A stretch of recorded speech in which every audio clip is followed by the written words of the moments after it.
I don't know. Sorry. I gotta like stop with the pop pop kick coo.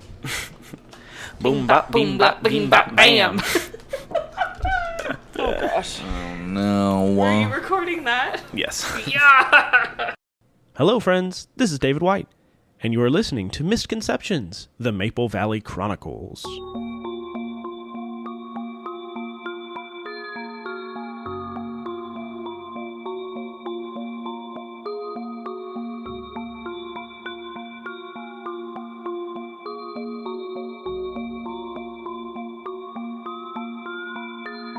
The city of Maple Valley. Looking at it now, you wouldn't even know this city used to be run by gangs. The good people of this town used to go out every night with the expectation of meeting a grisly end. That was a long time ago, though. Most folks now think of Maple Valley as heaven on earth. It may have cleaned up a bit since then, but don't be fooled by its pretty cleaned up face. Maple Valley is still one hell of a place to live. People in this town still got secrets. They still got vices. And that's just what the sleepers, the people who can't really see the reality of the city, can see. They can't see the reincarnated god riding the monorail next to them, or the blood-sucking creature of the night that they cross paths with every day. That's all covered up by the mist. So yeah, Maple Valley's still got lots of secrets. Some of them dangerous. And if you go pulling at that thread, you might not like what you find. So I guess my question to you is, do you really want to risk losing everything you know to learn what you don't?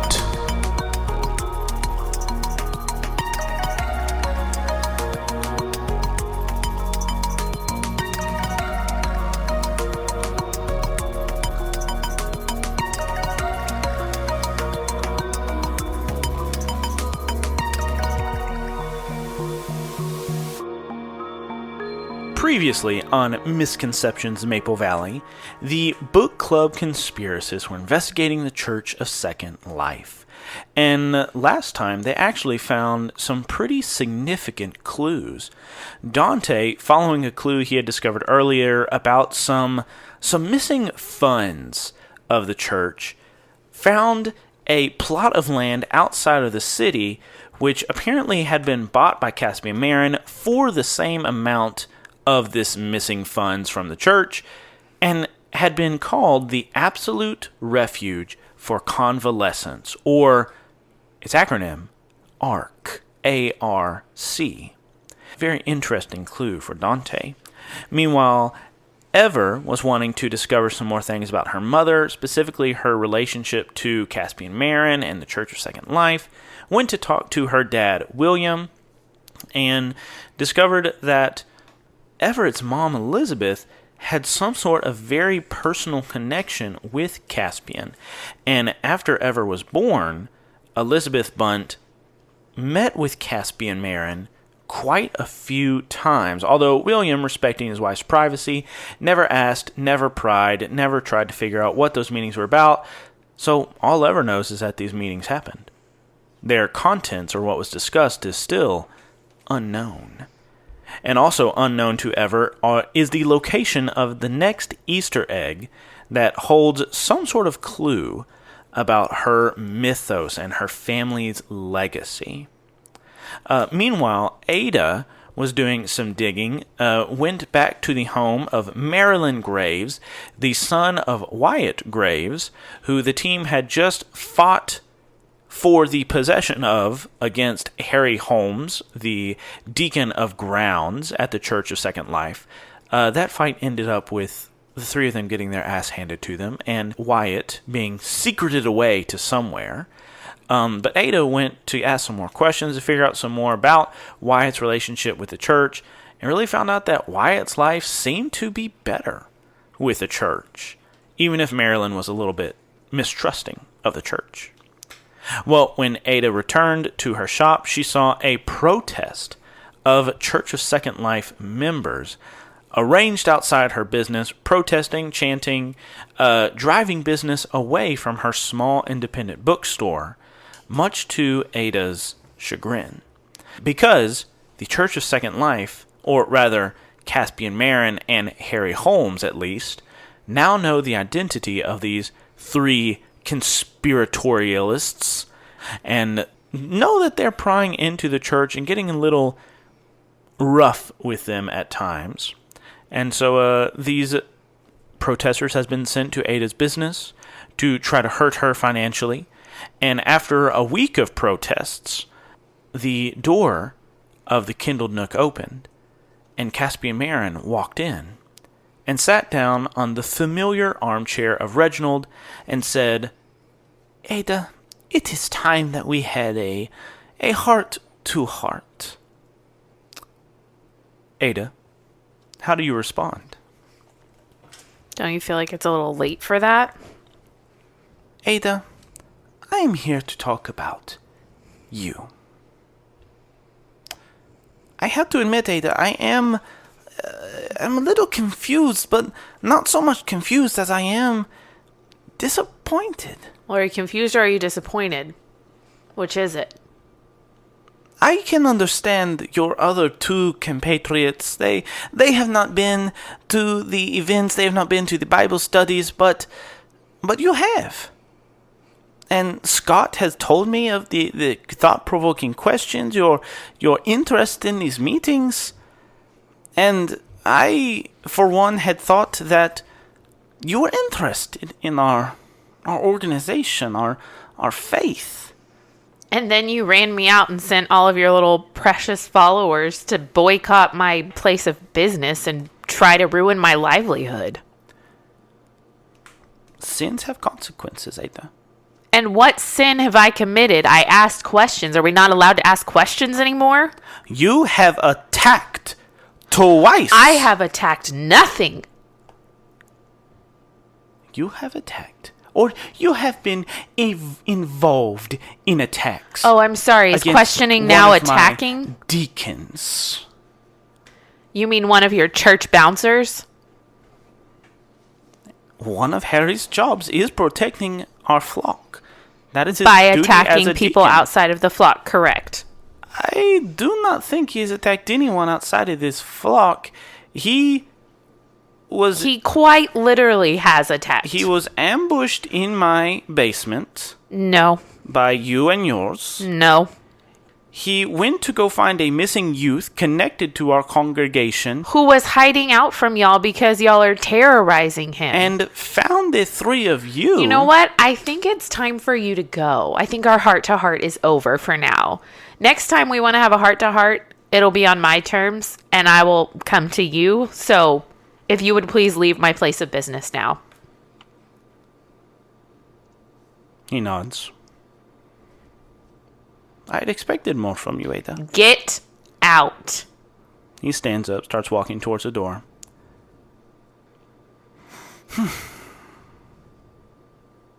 So I suppose you do not want to be saved. I thought that was why you were coming here. To get rid of this. He smiles a little bit. Darkness inside of you. And he walks out the door. Ada, I would like you to mark a fade in your theme that has the mystery, who could ever love a beast? Because the Church of Second Life was possibly an answer to this question. And you kind of burned your bridge with them. They burned their bridge with me. Is it clipping? Is it clipping? Sorry, I was being really loud. Don't apologize. You're a badass. Go off. How much fade do you have in that theme? 1. Wow, okay. Alright. So, Caspian Marin leaves the Kindle Nook. He steps outside and he says, I support what you are doing. This person has violated our trust. Has been a wolf in sheep's clothing among us. She came to us as a friend. And for reasons that I don't know, she has tried to harm our congregation. People like this cannot be trusted. Ada's going to pop out of the store at this point. Mm-hmm. And she's going to say, "Get away from my place of business now before I take drastic measures. All of you, leave." We are not doing anything. We are in public All grounds. of you, leave my property. This sidewalk is my property. Caspian turns his back to you and says, "I applaud all that you are doing. I will see you on Sunday, everyone." And then he walks away and the protest continues. Is there a way I can give him some kind of like wanted or followed status? You could hit him with any sort of status you want. How are you wanting to do this? I'm wanting to do something that causes him to start to become extremely paranoid. Okay. So you're wanting to put like to sow some sort of paranoia in his mind? Mm-hmm. Okay. How are you wanting to do this? I don't know, but I'm thinking of like some kind of...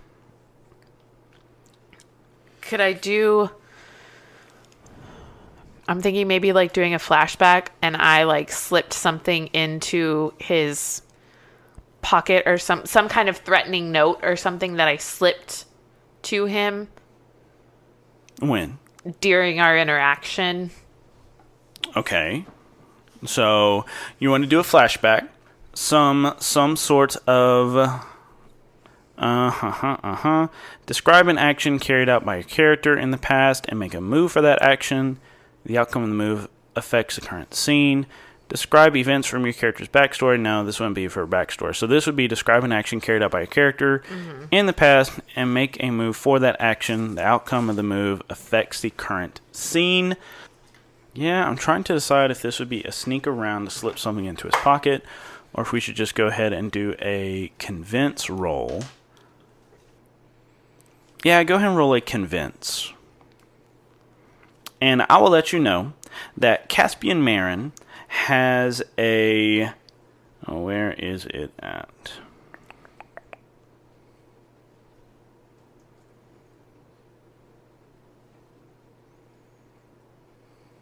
Where's it at?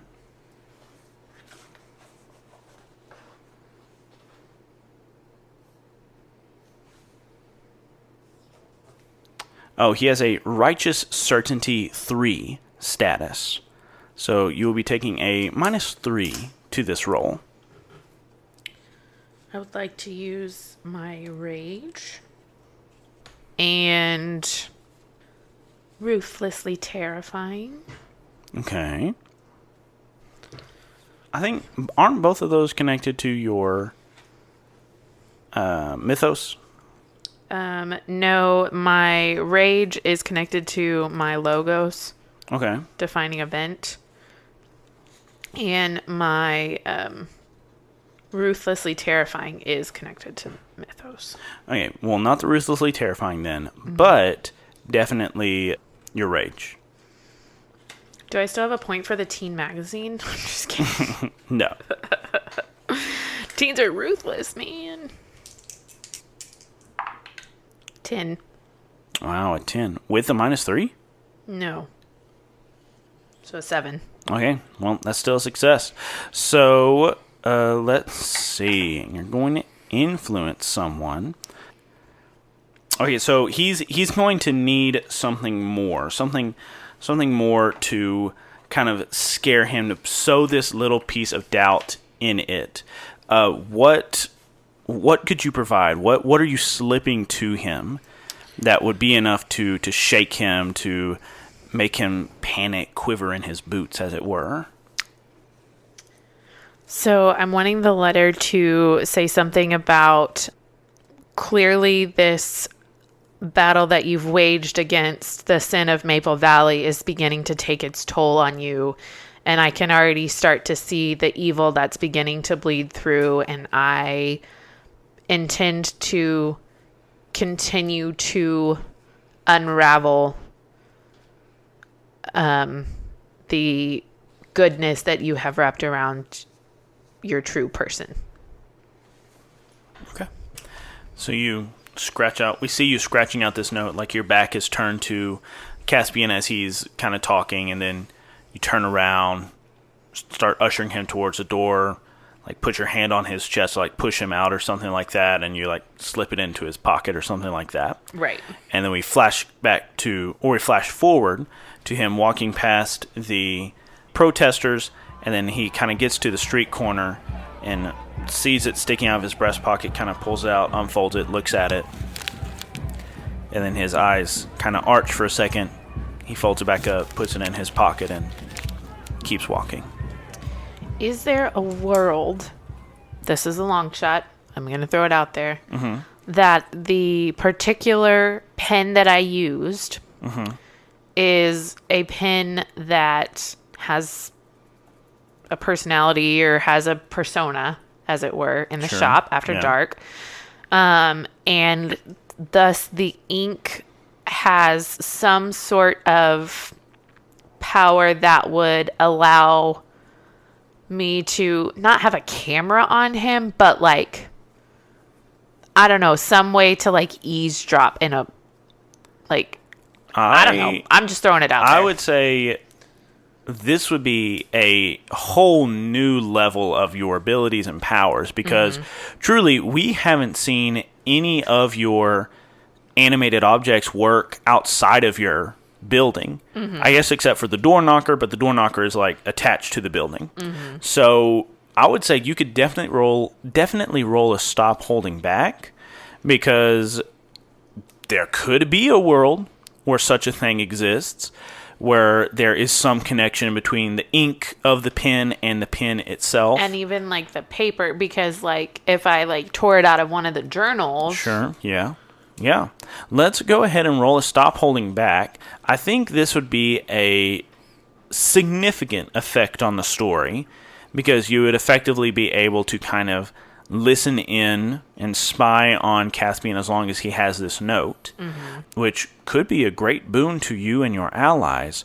So go ahead and roll plus your logos. On a hit, you are going to do exactly what you wanted to achieve, and you'll... What do you mean roll plus my logos? So how many logos themes do you have? Oh, I see. I have 2 logos themes. I have defining event and routine. Okay, so you're going to roll with plus 2. On a 10 plus, you get what you want, but on a 7 through 9, you're going to mark, fade, or crack, and burn all the power tags on one theme. And on a 10 plus, you're going to mark, fade, and crack on one theme. And on a 6 plus, you're going to pay the price, and you're going to lose control over these powers. So, let's see what you roll. Shit. I rolled a 3. A 3. Plus, With the logos? no, just I rolled a natural 3. Because the dice gods hate me. Dice Which gods. makes it a 5. Okay, so on you are going to mark, fade, or crack, and burn all the power tags on one theme. So what theme are you going to do this to? I mean, I guess the... Like, it doesn't necessarily have to be, like, connected to your power. Like, with Dante, it kind of worked out that, like, his physical appearance was altered by the use of this stop holding back. So, like, what would be burned? What would be used up by Ada attempting this? I was thinking of the Who Could Ever Love a Beast, the one with that mystery. Okay. Which is Beastie Butte. So I would burn Beast Mode, After Dark, and Ruthlessly Terrifying. But I'm not sure if that makes sense. That would be taking away your beast powers. I guess maybe I could take away the Kindled Nook. Sure, yeah. And that might make sense, like, as these protests are happening, it's hard for you to find any peace here, it's hard for you to do any business here. Your connection to the store is waning. Yeah. So you are going to mark a fade in your, what's it called, your Kindled Nook Mythos? Nook. Yes, it's the Kindled Nook Mythos. It's an enclave. Okay, your enclave theme. Okay. And then burn all the tags in that theme. Done. So you cannot use them until you recover them. Okay, excellent. I was kind of thinking that That would be thematically appropriate. Okay, so you write the note, this magical ink, you give it to him, and then, the protest just continues to happen. And he just immediately throws the note away. And he just immediately throws it away. It is completely useless. No. You now have this ink that you think you could use to spy on Caspian to kind of hear or figure out what he is doing. And as these protests continue to go, you just feel like the soul is almost being sucked and drained and stomped out of your store as it has to bear the brunt of this hatred and these protests specifically against you and it. Mm. And you can kind of feel like the life ebbing out of these objects that formerly woke up and greeted you every night. Mm-hmm. So that's what's happening there. When do we reconvene? When does the crew come back together after this montage? Ever said before that she would text with updates. Mm-hmm. So Ever sends a text to the group. I don't have many updates, but I learned a little bit of information. How's everyone doing? It's been a rough day. Dante replies with, still recovering, but I do have some things that I've found. Ever sends, when should we meet?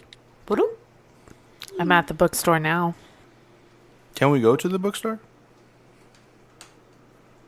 You wouldn't know that you couldn't. Okay, cool. That is metagaming. Oh, there we go. Okay. I was like, I'm not super mobile. If someone could pick me up, that would be great. Listen for the loud music.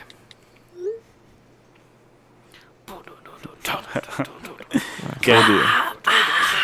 So, Ever picks up Dante, yep. And y'all drive to the Kindle Nook, and I assume you see for the first time this loud protest happening outside of the Kindle Nook. Yeah. Ever looks over at Dante, like wide-eyed. What is happening here? I don't know. I'm gonna park in the back alley. Sure, yeah. I think that's a good idea.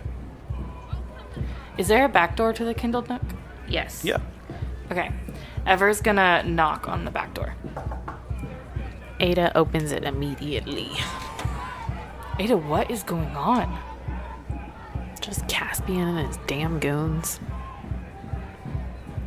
How long? Inside. Oh, yeah. I thought you already came in. Jeez. We are vampires! How long has it been going on? Days. Days? Yeah, No, Caspian even decided to pay me a visit the other day. What? What happened? Well, he thinks he wants to save my soul, and I basically told him to get the F out of my shop. He wanted to have a heart-to-heart. I was not interested. What? I don't understand. Why did they turn on you? Apparently, I'm too far gone. Well, then there's no hope for me. And Ever looks at Dante. There is never any hope for you.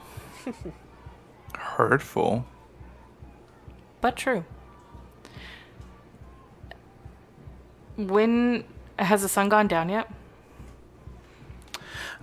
Sure. If y'all wait around for a little bit, I think the sun eventually sets. The protesters kind of move off, and as they move off, the shop comes to life, but very quickly you all realize that it is much more muted in here than normal.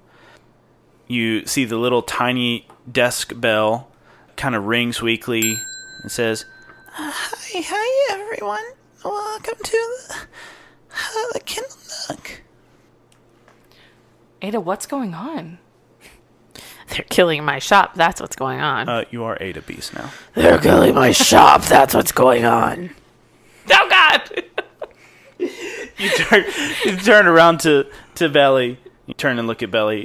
What's going on? Turn and look back. She is full beast. There's no in between. Yeah. It's happens. picturing the fur after, like, you brush out a dog that just, like,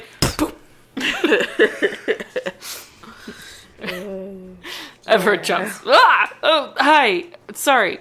I've never seen it happen that quickly. And Everett doesn't say anything out loud, but she looks at the two beings in front of her. One who is beat up and very, very bat-like. The other who is a beast. And she just puts her hands in front of her. I'm gonna go sit down. Whenever you both are ready, I can tell you what I learned. I'm gonna go make some tea. I go get comfy. And he finds Reginald. Yeah, I would assume you go to Reginald. Sure. He is your favorite chair. And you ease yourself down into him, and Reginald says, Be gentle with me. I don't have the much energy these days. Me too, bud. oh yeah. So as y'all kind of Come all... back with the tea.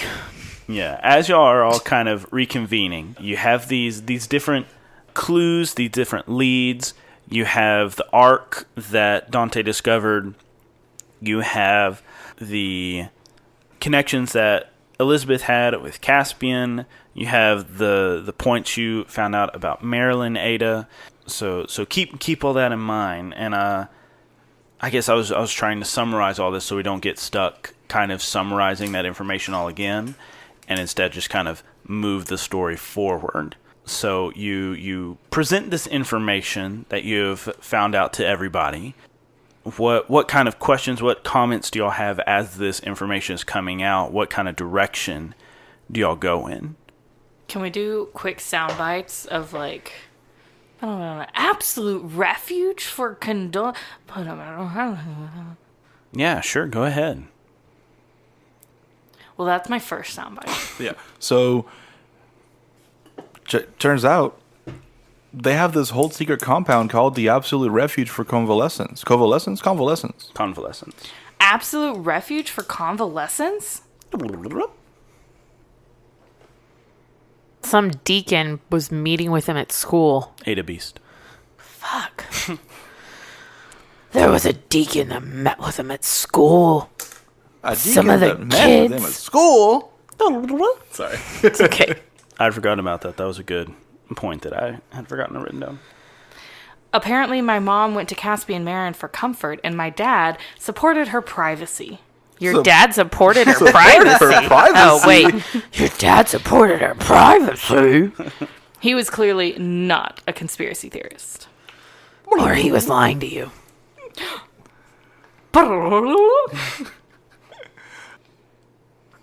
think that was one of the main things. Yeah, the Ark outside town.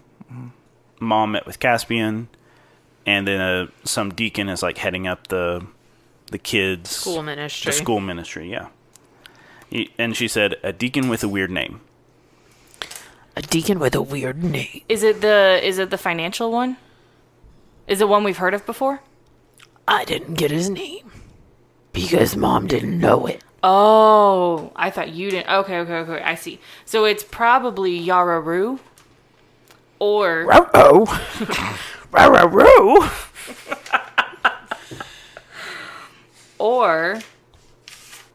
or the man that I spent a great deal of time speaking to. You did meet with this man for a long time. He was very pleasant. You talked to him for a long time. He was wrestling a pig. Yeah, now I remember all of that. Okay, his name was Akihiko Ikano. Okay, for sure, Akihiko Ikano. Yeah, that's gonna be the weird name. Not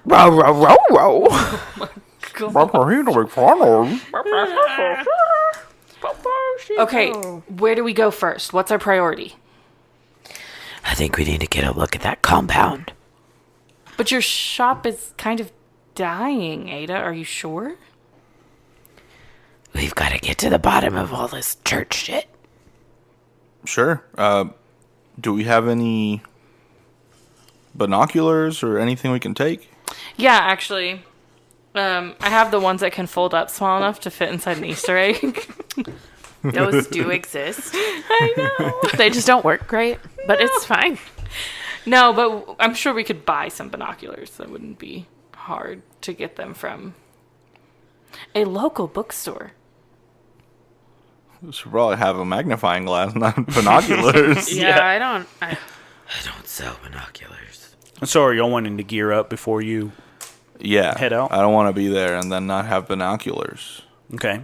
What kind of gear are you wanting to get? I heard binoculars. Is that the main literally thing? binoculars. Binoculars. Walkie-talkies. Reinstate the walkie-talkies. Sure. Let's get Okay. some walkie-talkies. Okay. Okay. What about night vision goggles? How in the hell are y'all getting night Okay. vision goggles? We I can don't get know. binoculars, but like Spy night stores vision exist. goggles. Yeah, night vision goggles seems a little extreme. Wait, what did you say? Spy stores exist? Right. Well, I was just thinking, like, okay, we're conspiracy theorists. We might stock up on, like, some weird shit. Accurate. Night vision goggles might be something that we have stashed somewhere. I don't think I would like to flash back. you've already done it once per this 'Kay. session. You cannot do it Ever would again. like to flash back to the beginning of the game when she joined the conspiracy theorists. You cannot metagame and make Would somebody you make just choices. listen to my story? Nope. I mean, it was just an idea. Okay, you are conspiracy theorists. Yes. You frequent a conspiracy theorist Reddit, Yes. sublet it. So maybe there is a connection with somebody there who could like hook y'all up on the side for something. Luca, you got night vision goggles? Bloop. Okay. Luca texts back and says, I do have access to night vision goggles, Bundt. And here is my contact. And he sends you a number. Government name is not needed here. Thank you for the contact. Bloop. You get a response. Now you're thinking like a conspiracist. Conspire this.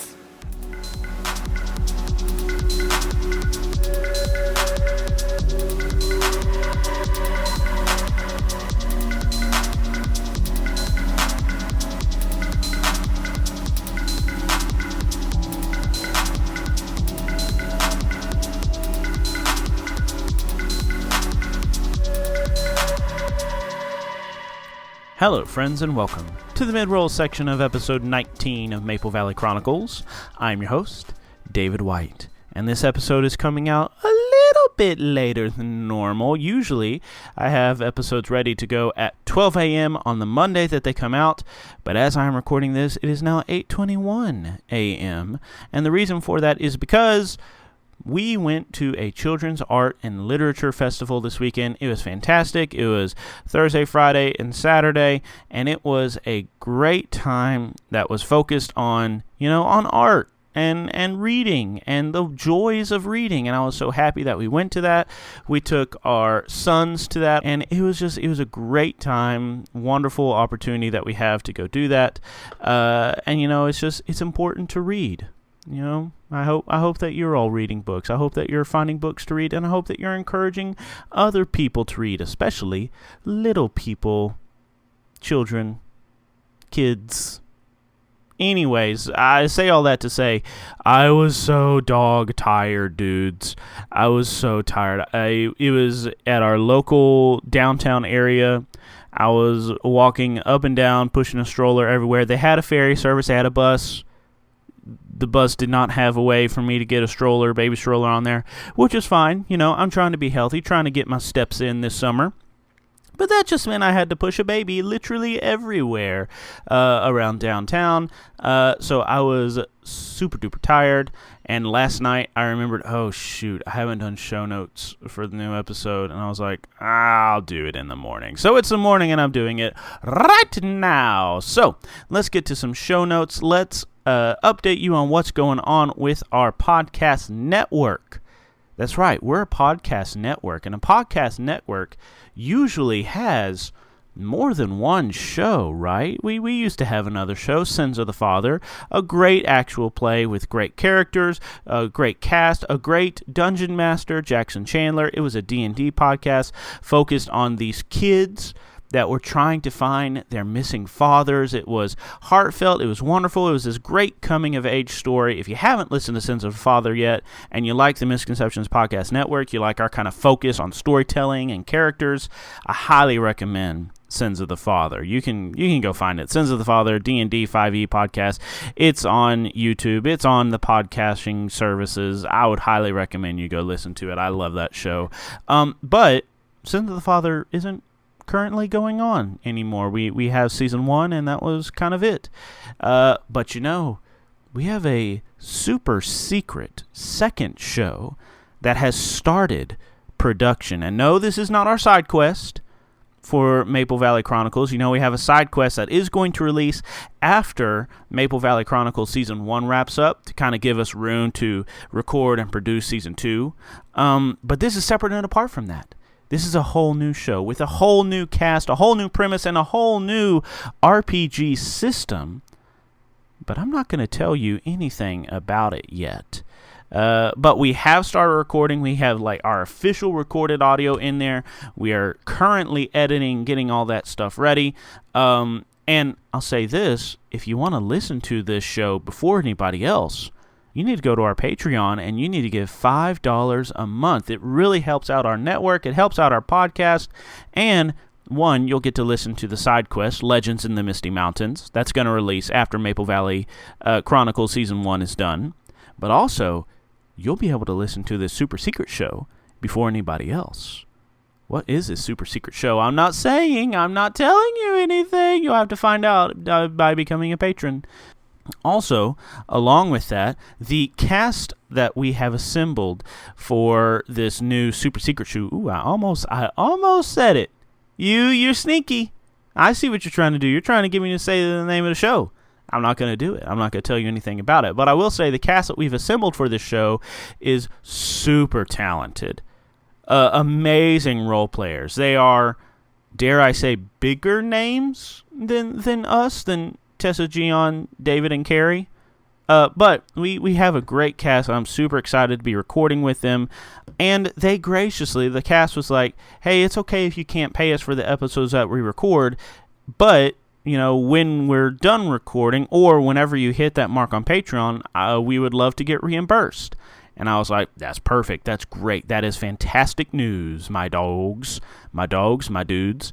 But we haven't hit that mark yet. We need some help to get there. We are trying to get to $300 a month just to fund this show, Maple Valley Chronicles. We're going to need even more than that to get to fund this second super secret show. So if you like our show, if you like the stories that we tell, if you like the people behind this show, please go to our Patreon. Please give any amount. The $5 amount really is a sweet spot. It's not going to break the bank. It's like buying a soda, right? Like, sodas are like $5. If you go to Route 44, what is that, $4? $5? $6? $6 in this economy for Route 44? Anyways, if you go to our Patreon and give $5 a month, it will really help out our show. It'll really help us get to that $300 a month goal and help us fund this show and also help us fund our super secret second show. And speaking of Patreon, I want to give a special Patreon shout out to Anna Keiko, or is it Kiko? Anna Keiko. I think I like Anna Keiko. If it's Anna Kiko, I'm sorry, Anna. You're just going to have to change it to Anna Keiko? Kiko. Anyways, Anna, thank you so much for coming alongside, supporting our podcast, and I hope that you enjoy listening to the rest of Maple Valley Chronicles super early on our Patreon, and listening to our Legends in the Misty Mountains, and listening to our super secret second show whenever we start to release it. Anyways, that is it for our show notes. Let's get you back to this episode and see what's going to happen with our book club Conspiracists.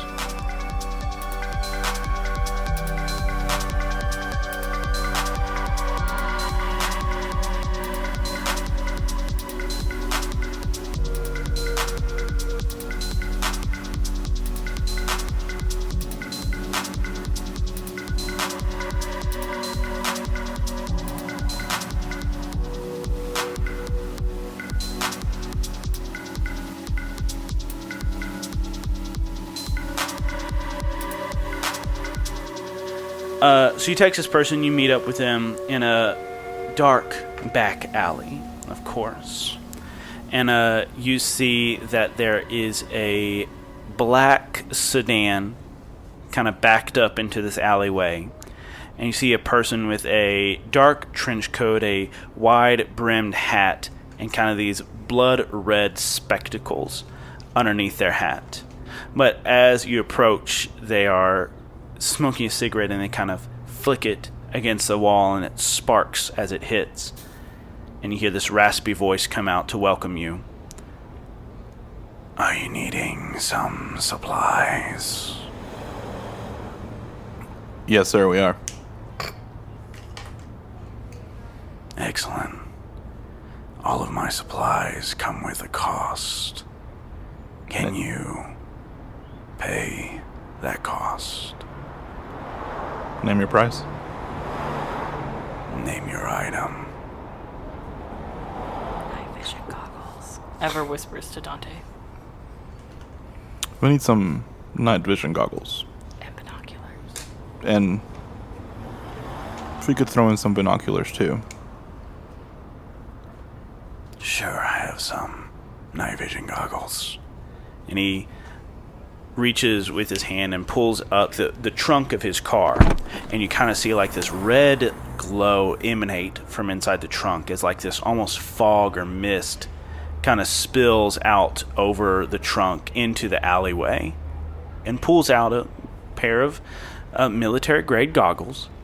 Says, who would like to pay for them? We look at each other. Does anyone volunteer? Ada pulls out a wad of cash. he No, that was an Ever reaction. Oh, I was like, yes, Tessa.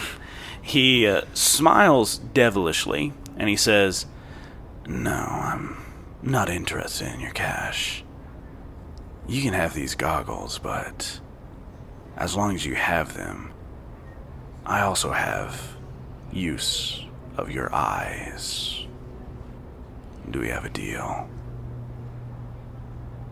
You're collecting eyes? In a sense. and he kind of smiles, and you see his serrated teeth, and you see like some steam slip in between his teeth. What is it that you want to see? Who knows? It's for me to find out. But the more you see, the more you know. Excuse me, creepy sir. I don't know what you mean. Do you want something? Like, physically, do you want us to give you something? I'm in the business of making bargains. Lovely. Can you clarify your statements? You can have these night vision goggles, but as long as you're renting them from me, I can tune in to what you see as easily as I could flip through a streaming show. Okay. Seems kind of boring, but I mean, you got your weird mist thing going on here, so you do you, dude. Anyways, what about those binoculars? Who's taking the goggles? You wanted the goggles. Yeah, you don't want them? I'll take the goggles. Ada is 0% interested in him seeing what she sees, so. Okay. Ever has no idea why he would care. Okay. He hands it to you. Well, first of all, he reaches out a hand to shake yours. To clarify, when I give these back, the streaming ends. Yeah, of course. That's the end of the bargain. And you'll be here for me to give them back to you. I'm everywhere. Great. You will be where I need you to be for me to give them back to you when I am done with them. Yeah. Okay. Alright. And she, happily shakes his hand. Shakes his hand. His hands are, feverishly hot. And he pulls back his hand, having made the deal, and hands you those goggles. So, go ahead and give yourself a night vision goggles tag. But then also give yourself a let's see, a status. He sees what I see at a 1.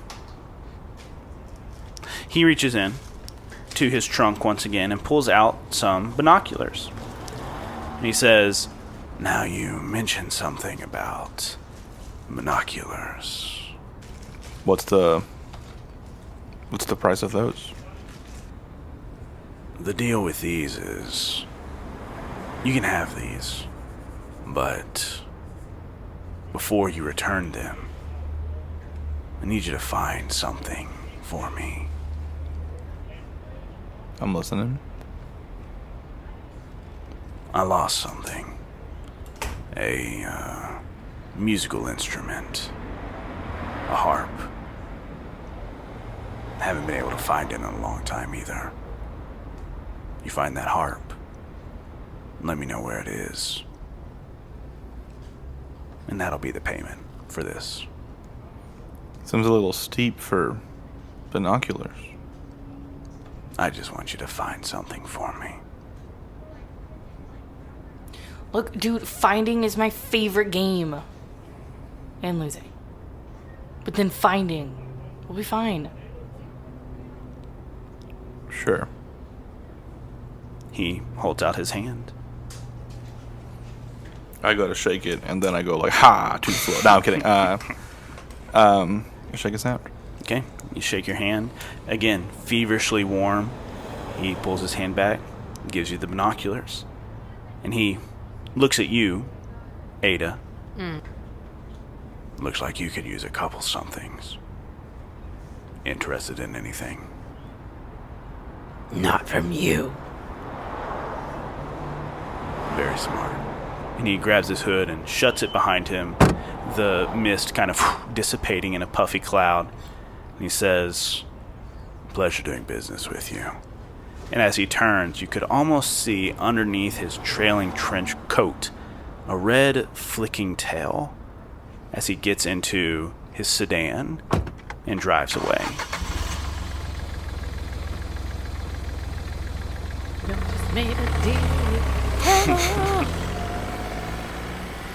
I thought we made a deal with David because of the harp.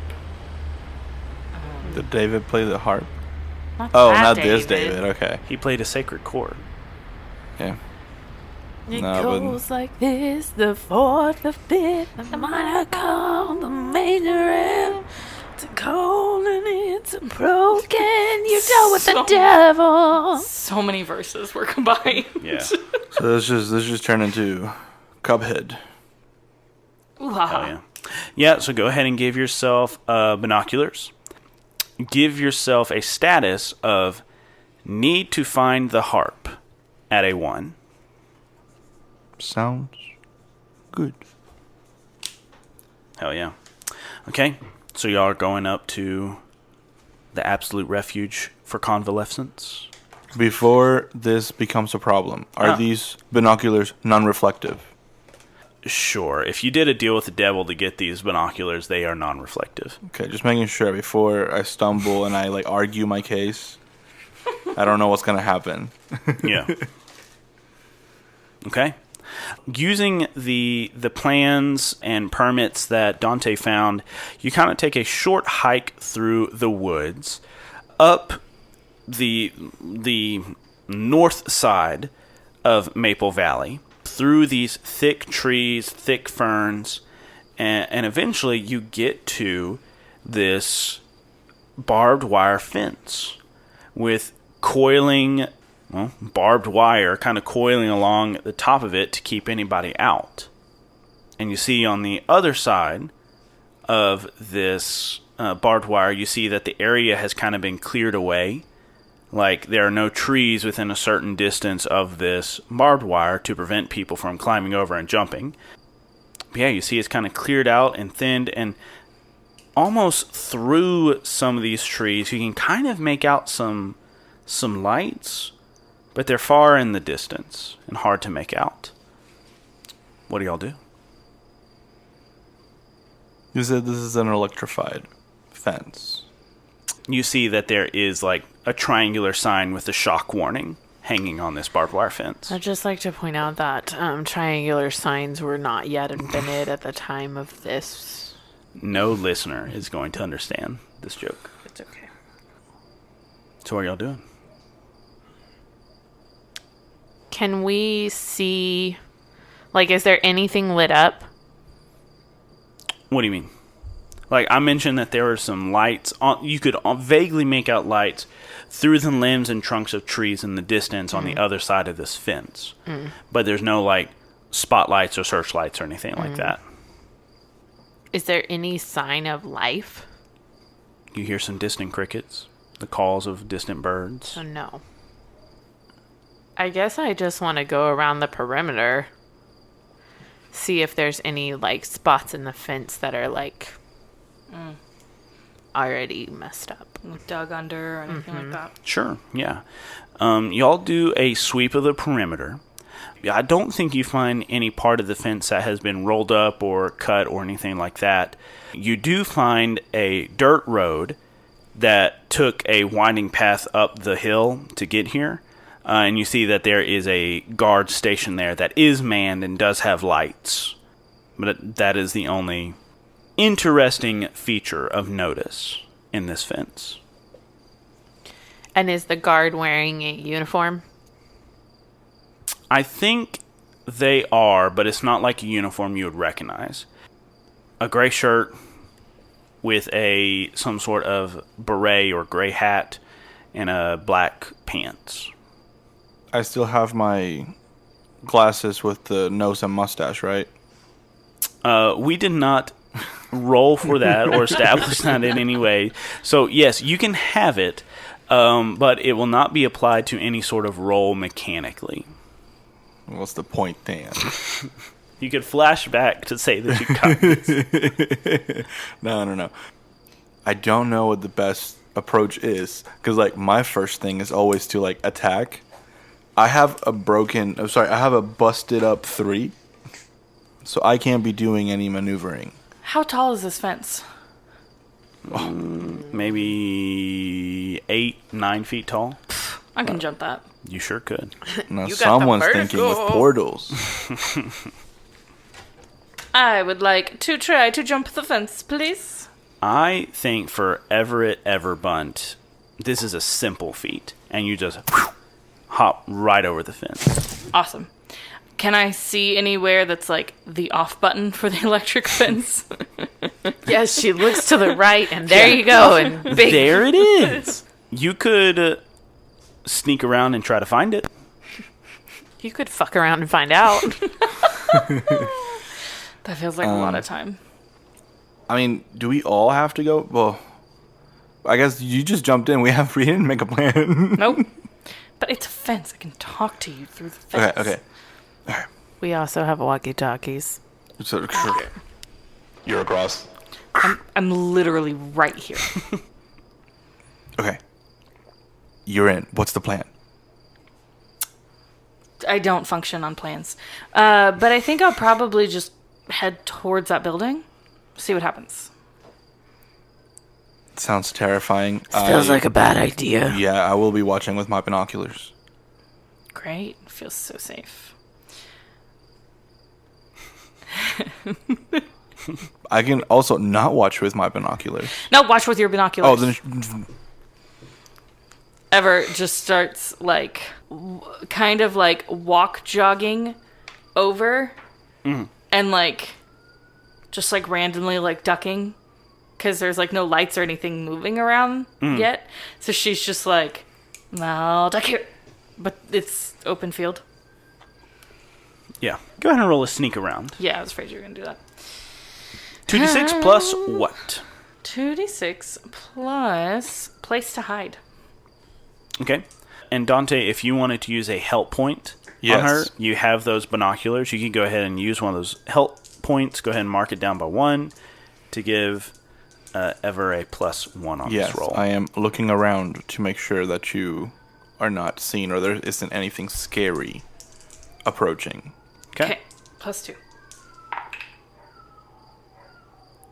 6. With the +2? Yep. Freaking waste of a help point. Okay. You just went in, you're immediately caught. Yeah. So, you are sneaking in, and eventually, Dante, Ever gets so into the thick of these trees that you lose sight of her with the binoculars. Ever, you start sneaking in, ducking, crouching, trying to do your best sneakiness, but I think you're doing a crunk right now. You're like humming your own theme music as you're sneaking. As you're kind of sneaking and hopping between these trees. And you eventually get through this kind of ring of trees. So it seems like there is the fence, and then there's a ring of trees, but then in the middle of this area, it has just been leveled out and cleared. And you see multiple like concrete buildings. Very garish, very bare. And you see that there are some floodlights attached to the exteriors of these buildings. That is what you were seeing on the other side of the fence. And you see there are people walking around. And you see that they are all kind of wearing these grayish jumpsuits, black shoes. You see they're all walking around. They're all talking jovial with one another. You see a car comes in at the gate and kind of trundles down. And you see it comes up. The back of this truck opens up, and you see all these boxes, all these supplies. And you see people eagerly rush over. Like, they stop what they're doing, they rush over, they start grabbing it, they're talking, they're joyful, you hear some people saying like, oh, happy to help, happy, be blessed, happy to help. And they just keep taking this stuff and kind of taking it to one of the buildings and pushing it in there.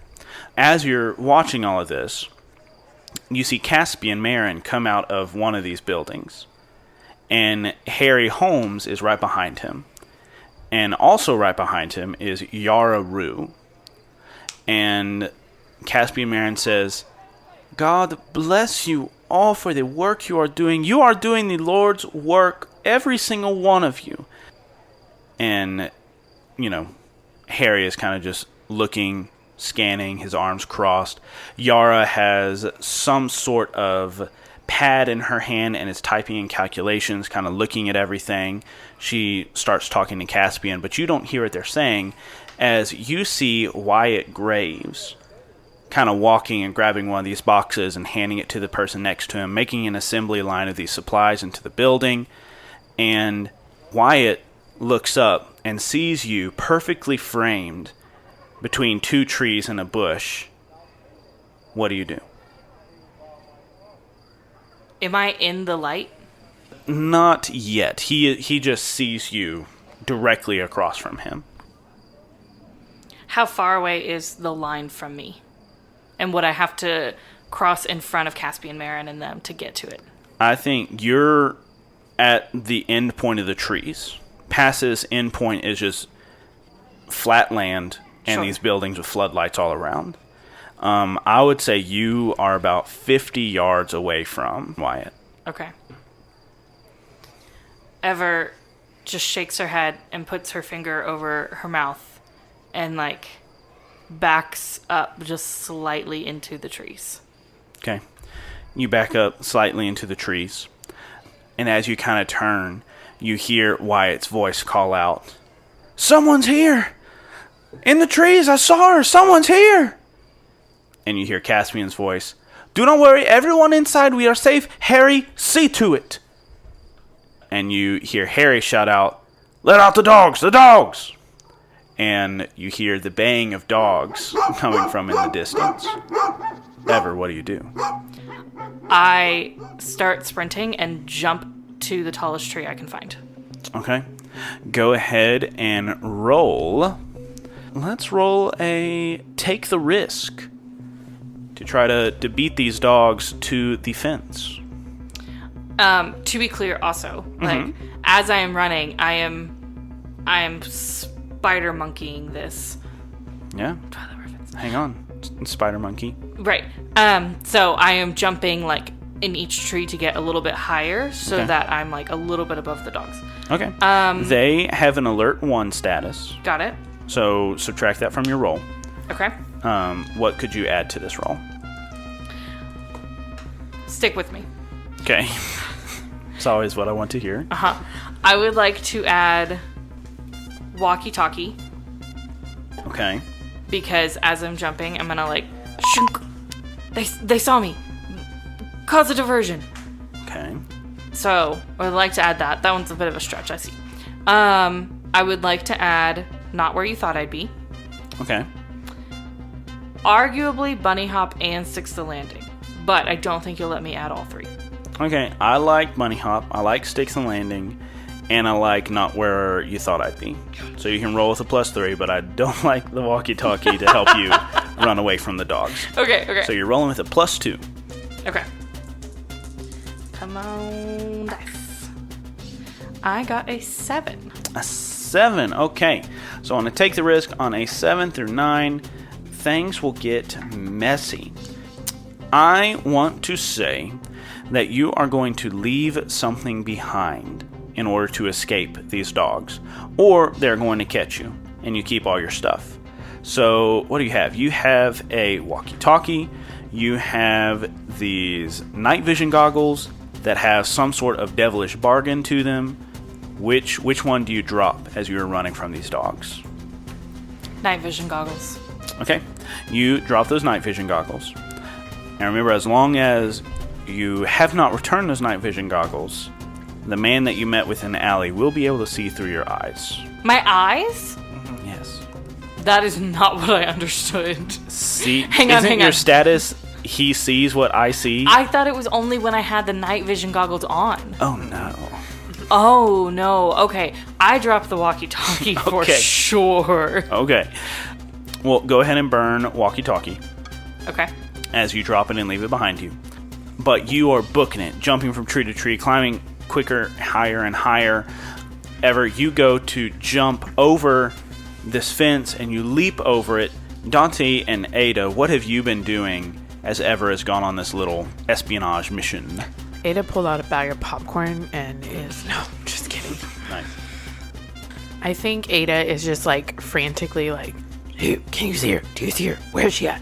What? I don't know. I lost her in the woods. I just hear voices. I don't know what's happening. Yeah, you hear shouting, you hear barking, and Dante, with your binoculars, you quickly see her crashing through the limbs, rushing towards you, that barking getting closer to you. She jumps quickly and easily over the fence, landing right in front of you. This barking getting closer. Go, go, go, go, go, go! You all start running. Yo, go. I can hold them off. You don't have to hold anybody off. They're all gonna get killed by the electric fence. Just go! Ever just keeps. Boing, boing, boing. Oh yeah, that's a better sound effect. Ever runs. Dante hobbles after her. Ada, are you really staying behind? I'm gonna turn and like sneer at the dogs, and then I'll follow. Okay. Go ahead and roll a hit with all you've got on these dogs. Me? Yes. I'll add my beast mode. Yeah, beast mode and ruthlessly terrifying. Okay. I think both of those are appropriate. Go ahead and roll with a +2. These dice are shit.